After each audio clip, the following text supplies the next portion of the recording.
Hello, horror fans, and welcome to The Good, the Bad, and the Scary. I'm John, and today we're going to be looking at the 1997 comedy slasher film Jack Frost.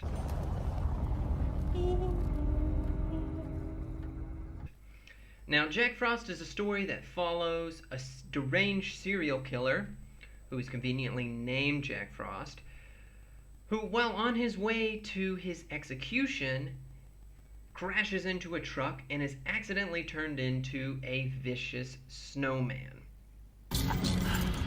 Looks like deep fried Jack's off the menu for tonight.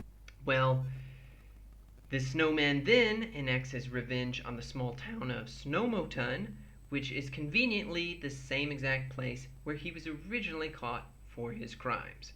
Well, without further ado, let's begin. So let's start with the good.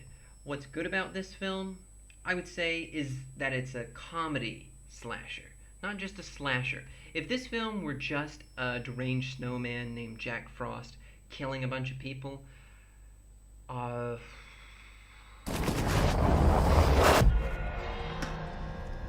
me. So the fact that it knows that it's quite a funny idea to begin with makes it easier to accept and absorb, and I would say that there actually are some amusing lines in there, some witty dialogue, not throughout the whole thing, but we have another section of this video to dive into that. But for the most part, there were some things that surprised me and didn't make me split my side and fall off the chair, but there were enough funny things to keep me interested. It's like Christmas came a little early. So for this film, it's good that it didn't take itself seriously, and I would also say another good point of this film is that it's a bit crazy.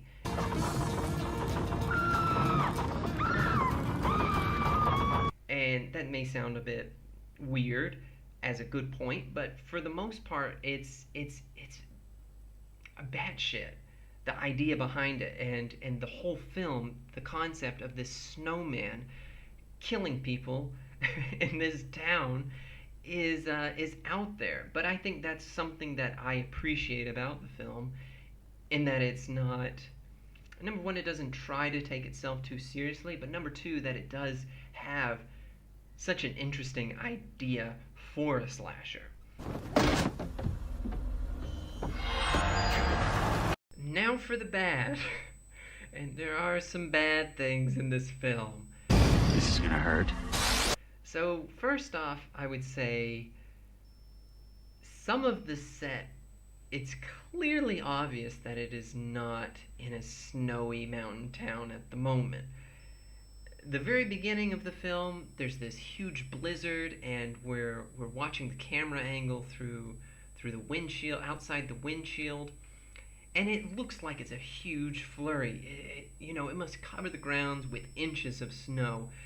But once you see the town, there are only segments that have snow. Even the roofs, no snow. In the woods, the forest, no snow. So it already gives this sort of feeling that perhaps it was due to budget, but you're conflicted when watching it because it doesn't exactly feel like a snowy town. But maybe that's just me being a little bit too particular.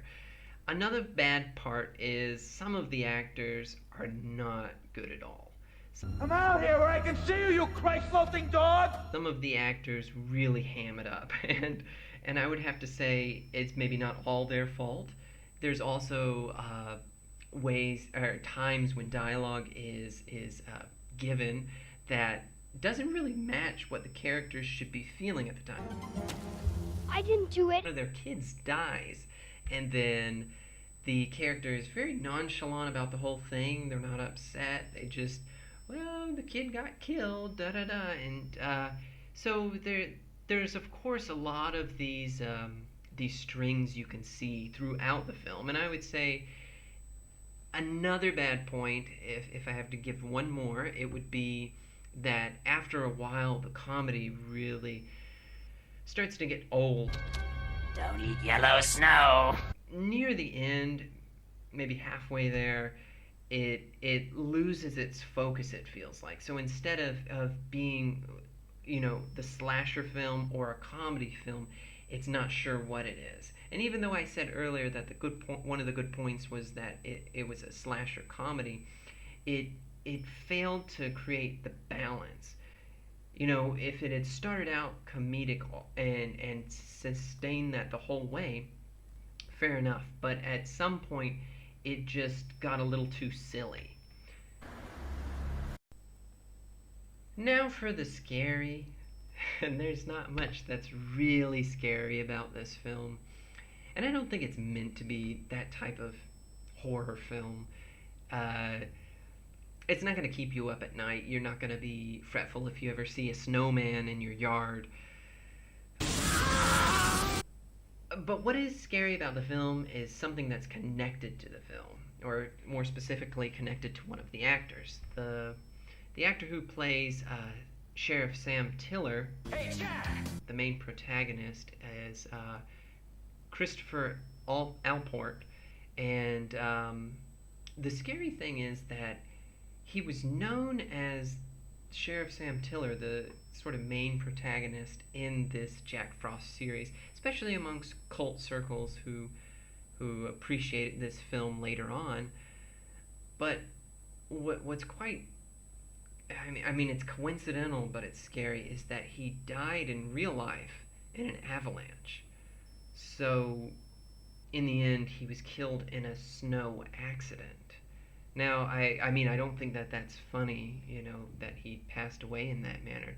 But that's why I said it's scary. There's something creepy about that to me. Maybe I'm reading too much into it, but if I had to say that there was something creepy about this film or scary, that's what I say. So, in conclusion, Jack Frost is not of the best quality, it's not of the best production, not the highest budget, or anything along those lines, but for the most part, as a B-grade horror film, if you're really looking for something to watch, I mean, you're not going to waste your time. It's interesting enough, is what I would say. So, at the end of the day, if you haven't seen the film, I mean, give it a go. Oh, yeah. But that's what I have to say for the Jack Frost film. It's an interesting film. Give it a try, or not. Either way, you're not missing out, and you're not losing time. So, up to you, and thank you for watching. And if you would like to, click subscribe if you are interested in these types of videos, or you're a horror fan. Yeah, go for it.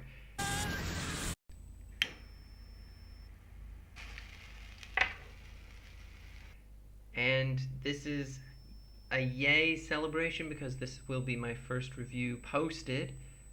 You can see a clip of the sparkler I tried to light up after this. But again, thank you for watching and all the best. This year. Well, hope it was good for you, honey.